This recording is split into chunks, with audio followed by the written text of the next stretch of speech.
যে March two Gopalganj. আপনারা যারা বাংলাদেশে আছেন কিংবা দেশের বাইরে আছেন এবং রাজনীতি নিয়ে যারা খোঁজ খবর রাখেন তারা ভালো করে জানেন যে গত প্রায় এক সপ্তাহ ধরে বাংলাদেশে একটার পর একটা অলক্ষণীয় ঘটনা ঘটে যাচ্ছে। আমরা পর্দার সামনে এমন কতগুলো জিনিস দেখতে পাচ্ছি যে সর্বনাশ ঘটে যাওয়ার পরে আমরা দেখলাম যে পর্দার আড়ালে এর সাথে বড় সর্বনাশ ঘটে গেছে রাষ্ট্রীয় পর্যায়ে, সরকারি পর্যায়ে কিংবা অন্য কোনো পর্যায়ে, রাজনীতির পর্যায়ে। তো আজকের এই দিনটিতে অলনে ছাড়েন গতকাল থেকে কথাবার্তা শুরু হলো যে মার্চ টু গোপালগঞ্জ। নতুন যে কিংস পার্টি হয়েছে এনসিপি, ডক্টর মোহাম্মদ ইউনূসের দল, এই দলটি বর্তমান সময় সারা বাংলাদেশে তুলনা মারামারি হচ্ছিল, কাটাকাটি হচ্ছিল এবং এই নেতৃবৃন্দ যারা আছেন তারা সবাই লাঞ্ছিত এবং অপমানিত হয়ে যাচ্ছিলেন। ওটাই বিএনপি রাজনীতির বিরুদ্ধে এবং বিএনপির অন্তরে বারুদ ঢুকিয়ে দিয়েছে। ফলে কি হলো, বিএনপি চরমোনাই প্রথমে বিষোদ্গার হলো এবং সেই বিষোদ্গার শেষ পর্যন্ত গিয়ে জামাত ভার্সেস বিএনপির বিষোদ্গারে পরিণত হয়েছে। এই যে একটা রাজনৈতিক অবস্থা, এর মধ্যে এনসিপির কপাল খুলে গেছে। এর কারণ হলো যে পুরো যে বিএনপি বিরোধী শক্তিটি তারা সরকারি মদত চাচ্ছে, আর সরকারি মদত পাওয়ার জন্য তারা এনসিপির উপর নির্ভর করবে বা এনসিপির সঙ্গে তাদের যে আগের সম্পর্ক ছিল প্রাথমিক দিকে অর্থাৎ 2024 সালে, সেই সম্পর্কটি আবার তারা নতুন করে এই সময়টিতে ঝালাই করছে। এর প্রেক্ষিতে দেখা গেল যে সারা বাংলাদেশে এনসিপি যে রাজনৈতিক প্রোগ্রামগুলো করছে জেলা পর্যায়ে, সেখানে লোকে লোকারণ্য। আমাদের মনে এক ধরনের জিদ, অহমিকা, রাষ্ট্র ক্ষমতা যাওয়ার জন্য, প্রধানমন্ত্রী হওয়ার জন্য যে সুপ্ত বাসনা, এটি তারা মনে করছে যে একেবারে তার দ্বার প্রান্তে এসে পৌঁছে গেছে। তারা সিদ্ধান্ত নিল যে মার্চ টু গোপালগঞ্জ। তাদের যে কোনো কর্মকাণ্ডকে তারা প্রথমে ফেসবুকে স্ট্যাটাস দেয়, গণমাধ্যমকে জানানোর আগে ফেসবুকে আসে, তারপরে শেষে তারা প্রস্তুতি নেয় এবং সেই অনুযায়ী আজকে তারা গোপালগঞ্জ গিয়েছে। তো গোপালগঞ্জকে ঘিরে যে কাণ্ড কারখানা গতকাল থেকে আজ পর্যন্ত ঘটছে এবং এর ফলে আওয়ামী লীগকে এর মাধ্যমে রাজনীতিতে পুনর্বাসন করার চেষ্টা করা হচ্ছে নাকি নতুন করে আওয়ামী লীগকে অ্যাবান্ডন করার জন্য চেষ্টা করা হচ্ছে। এবং এই সময় হঠাৎ করে কোনো পূর্ব পরিকল্পনা নেই, কিছু নেই, মার্চ টু গোপালগঞ্জ। টুঙ্গিপাড়ার বঙ্গবন্ধুর মাজার ভাঙা, জিয়ার মাজার ভাঙা, এই গুজবগুলো কিন্তু অনেকদিন যাবৎ, গত 1-1.5 সপ্তাহ যাবৎ সোশ্যাল মিডিয়াতে চলে আসছে। যখন তারা মার্চ টু গোপালগঞ্জ ডিক্লেয়ার করেনি, ইট মিনস তারা যে সকল কথাবার্তা বলছে এই সকল কথাবার্তার সঙ্গে বাংলাদেশের গোয়েন্দা বাহিনীর একটা নিদারুণ যোগাযোগ আছে এবং গোয়েন্দাদের যে সমস্ত লোকজন মিডিয়াতে এসে কথা বলে তারা কিন্তু গত 1 সপ্তাহ ধরেই বঙ্গবন্ধুর মাজার ভাঙা হবে, জিয়াউর রহমানের মাজার ভাঙা হবে, এই ধরনের কথাবার্তা বলছে। আমার আসলে খুব আজব লেগেছে। কিন্তু মার্চ টু গোপালগঞ্জ দেখার পরে এবং আজকে সকাল থেকে এই যখন আমি লাইভে বসছি এই মুহূর্ত পর্যন্ত যা কিছু ঘটছে, এটা সমস্ত বাংলাদেশের রাজনীতির হিসাবপত্রকে উলটপালট করে দিয়েছে এবং এটা আগামী দিনে রাজনীতির যে কত বড় অশনির সংকেত, সেই বিষয় নিয়ে বিস্তারিত আলোচনা করব। 50-এর দশক থেকে 52-53 সন থেকে গোপালগঞ্জ ফরিদপুর আওয়ামী লীগের ঘাঁটি। ফলে ওই অঞ্চলের মাটির সঙ্গে মানুষের হৃদয়, মন, মস্তিষ্কের সঙ্গে আওয়ামী লীগ যেভাবে মিশে গেছে, এটি পৃথক করা সম্ভব নয়। এটার যে পলিটিক্যাল ফিলসফি রয়েছে, এটা যে পলিটিক্যাল সূত্র রয়েছে, এটা এই তরুণ প্রজন্মের যারা আছেন তারা যেভাবে বোঝার চেষ্টা করছেন না, ওদেরকে যারা বুদ্ধি দিচ্ছেন। বৃহত্তর ফরিদপুর, গোপালগঞ্জ, ফরিদপুর, রাজবাড়ী, শরীয়তপুর, মাদারীপুর, এখানে আপনি কল্পনা করতে পারবেন না এখানে আওয়ামী লীগ কি পরিমাণ জনপ্রিয়। এই কারণটা কি?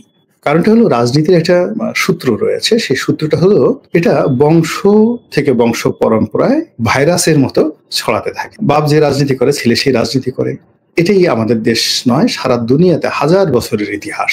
আবার ধরুন আঞ্চলিকতা ভেদে, অর্থাৎ নেতা যে এলাকার, সেই এলাকার লোকজন তাকে সাপোর্ট করে। সেই দিক থেকে গোপালগঞ্জ, আওয়ামী লীগ যতদিন আছে, বঙ্গবন্ধু যতদিন এই নামটা থাকবে বাংলাদেশে, ততদিন পর্যন্ত এই গোপালগঞ্জ, বৃহত্তর ফরিদপুর, এটা আওয়ামী লীগের একটা ভোট ব্যাংক। এনসিপি যে এখানে যে গেলেন বা যারা এইখানে অনুষ্ঠান করতে গেলেন, এটা তাদের ঠিক হয়েছে কিনা? আমি বলবো যে এটা কোনো অবস্থাতেই তাদের ঠিক হয়নি। এটা তাদের একটা রং সিদ্ধান্ত। তারা বয়সের তরুণ, রাজনীতির এই খেলাধুলাগুলো তারা বোঝেন না এবং তারা এখনো পর্যন্ত আওয়ামী লীগ, বিএনপি, জামাতের মতো কম্পোজিট যোগ্যতা অর্জন করেনি। মানে যে এই যে তারা গোপালগঞ্জ গেল, এটা তাদের একটা ঐতিহাসিক ভুল। এখন দেখেন গোপালগঞ্জে কি ঘটেছে। প্রথমত গত কয়েক মাস যাবৎ ছাত্রলীগের কোনো মিটিং হয় নাই, মিছিল হয়নি। শেখ হাসিনার নামে কোনো স্লোগান হয়নি, বঙ্গবন্ধুর নামে কোনো স্লোগান হয়নি। কিন্তু গত 2 দিন ধরে পুরো গোপালগঞ্জের প্রত্যন্ত অঞ্চলে গ্রামে গঞ্জে হাজার হাজার মানুষ রাস্তায় নেমে আসছে। তারা রাস্তা ব্লক করছে, গাছ কেটে কেটে তারা রাস্তায় ফেলে দিচ্ছে। এই যে রাজনৈতিক উদ্দীপনা, এই উদ্দীপনাটা দেখবেন কালকে ফরিদপুরে চলে যাবে, পরশুদিন ভেদরগঞ্জে চলে যাবে, আলফাডাঙ্গাতে চলে যাবে, শরীয়তপুরে চলে যাবে, মাদারীপুরে চলে যাবে, বাগেরহাট চলে যাবে, খুলনা সদরে চলে যাবে। এগুলো ভাইরাসের মতো। সাহস কিন্তু ভয় যেমন খুব ভাইরাসের মতো, সাহসটাও কিন্তু খুব ভাইরাসের মতো একটার পর একটা ঘটতে থাকে। শুরু হয়ে এলো এই গোপালগঞ্জ দিয়ে, যেটা দরকার ছিল না। এরপর হলো এখানে যারা আছে তারা এখন পুলিশকে খুব ভয় পাচ্ছিল। এই কারণে গোপালগঞ্জে যাদেরকে এই রেজিম চেঞ্জ হওয়ার পরে নিয়োগ দেওয়া হয়েছে, এরা বেশিরভাগই বিএনপির লোক এবং জামাতের লোক, পুলিশের যারা কর্মকর্তা আছেন।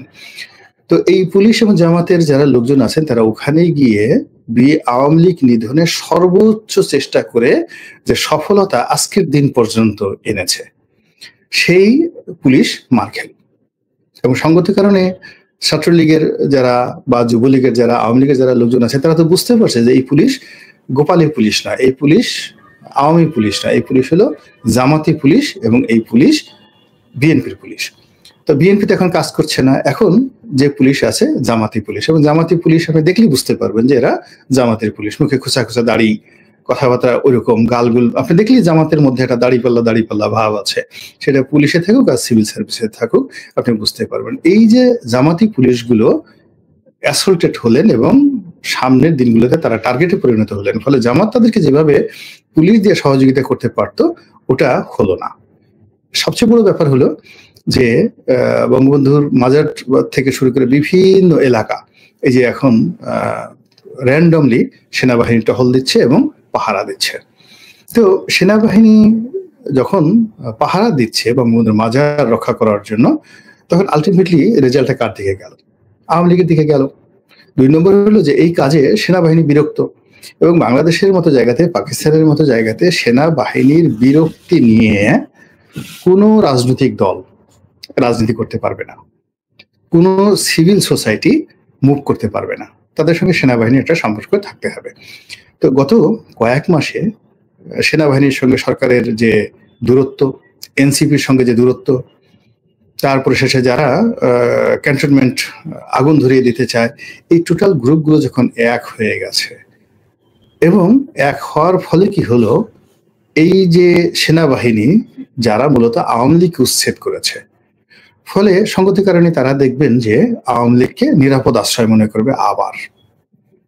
এবং যা কিছু হচ্ছে বাংলাদেশে আলামত কিন্তু সেই দিকে যাচ্ছে। ফলে কাজেই এনসিপির যারা লোকজন আছেন তারা এই সময়টিতে এইভাবে গোপালগঞ্জ নিয়ে কান না চুলকালো তাদের ভালো হতো। এইগুলো এক। 2 নম্বর হলো যে তারা এই সময়টিতে একটা অসাধারণ সুন্দর সময় পেয়েছেন। সেই সুন্দর সময় পেয়ে গত 1 সপ্তাহ ধরে তারা যেভাবে একটার পর একটা সফল অনুষ্ঠান তারা করে যাচ্ছিলেন, এবং 19 তারিখে ঢাকাতে জামাতের যে মহাসমাবেশ, যেখানে তারাও হয়তো থাকবেন, এই মহাসমাবেশের জন্য ইতিমধ্যে 10,000 গাড়ি বুক করা হয়েছে এবং ঢাকাতে 10 লাখ লোক জামাত সেখানে সমাবেশে আয়োজন করবে। এই পুরো মানে যে প্রক্রিয়াটি, এই প্রক্রিয়াটি নষ্ট হয়ে গেল এই গোপালগঞ্জ থেকে। এই গোপালগঞ্জ থেকে এই জিনিসটা যে নষ্ট হয়ে গেল, এর কারণ হলো দেখেন তারা গোপালগঞ্জে গেছে, বলতে গেলে পুলিশের প্রোটেকশনে গেছে, প্রশাসনিক প্রোটেকশনে গেছে। 2 নম্বর হলো সেখানে লোক সমাবেশ তারা করতে পারেনি, এবং তারা যেখানে ফুল পুলিশ প্রোটেকশনে 100% পুলিশ প্রোটেকশনে সমাবেশ করবেন, সিআরটিআর বসেছেন, সেখানে ছাত্রলীগ গিয়ে ঢুকে সেই সিআরটিআর ভেঙে দিয়েছে এবং তাদের সাথে দৌড়দৌড়ি করেছে, এবং তারা মঞ্চে বক্তব্য দিচ্ছেন, সামনে বসার মধ্যে কোনো লোক নেই। এই যে আমি যতক্ষণ পর্যন্ত লাইভে তাদের অনুষ্ঠান দেখলাম, তারা দাঁড়িয়ে দাঁড়িয়ে মঞ্চে, বিরাট মঞ্চে সবাই বক্তব্য দিচ্ছেন, কিন্তু তাদের সামনে দর্শক তারা বসে বসে শোনার মতো অবস্থা নেই। সবার মধ্যে একটা আতঙ্ক, এই বোধহয় ছাত্রলীগ আসলো, এই বোধহয় মারামারি করতে হবে, এই বোধহয় দৌড় দিতে হবে, এর মধ্যে পুলিশের গাড়ি ভেঙে গেছে। মানে এই যে একটা বিশ্রী অবস্থা, রাজনীতিতে একবার যদি কেউ ব্যাকফুটেজে চলে যায় তাহলে সে আর দ্বিতীয়বার সে না। এনসিপি প্রথম থেকে 4-5 বার সে ব্যাকফুটেজে গেছে, আবার তাকে ধরে ধরে একবার ডক্টর ইউনূস সাহেব এনেছেন, একবার জামাত এনেছে, একবার চরমোনাই এনেছে, এভাবে ধরে ধরে নিয়ে সামনে আনে, আর তারা এই একটার পর একটা ইস্যু তৈরি করে, কখনো নারী কেলেঙ্কারি, কখনো চাঁদাবাজি কেলেঙ্কারি, কখনো আইফোন কেলেঙ্কারি, এরকম নানা রকম কেলেঙ্কারি হচ্ছে। কখনো ওই যে নিয়োগ বাণিজ্য কেলেঙ্কারি, এদের মধ্যে নতুন দরবেশ তৈরি হয়েছে। আবার এই যে তাদেরকে নিয়ে যে সমস্ত কথাবার্তা হচ্ছে, ফলে এই দলের মধ্যে যারা ডেডিকেট, এনসিপির মধ্যে যারা ডেডিকেট, আমি যেমন হাসনাতকে আমার পছন্দ হয়, সার্জিসকে আমার খুব পছন্দ হয়, যে এই দুজনকে আমার মনে হয় যে বেশ ভালো, তারা ভালো। তাসনিম যারা যে মেয়েটা আছেন, উনি বিদেশ থেকে লেখাপড়া করে আসছেন, মেধাবী, এদের রাজনীতিতে আসা উচিত। কিন্তু একটার পর একটা যদি সিদ্ধান্ত ভুল হতে থাকে, তাহলে দেখা যাচ্ছে যে এখন এদের হয়তো 25 থেকে 30 জন শীর্ষ নেতা আছেন এই মুহূর্তে। তার মধ্যে হয়তো খুব ভালো মানের আছেন যাদের বিরুদ্ধে এখন পর্যন্ত কোনো দুর্নাম, বদনাম, চাঁদাবাজির কোনো রকম অভিযোগ আসেনি। কোনো মানে নারী কেলেঙ্কারি বা পুরুষ কেলেঙ্কারি, পারভার্সন, চরিত্রহীনতা, এই জিনিসগুলো আসেনি।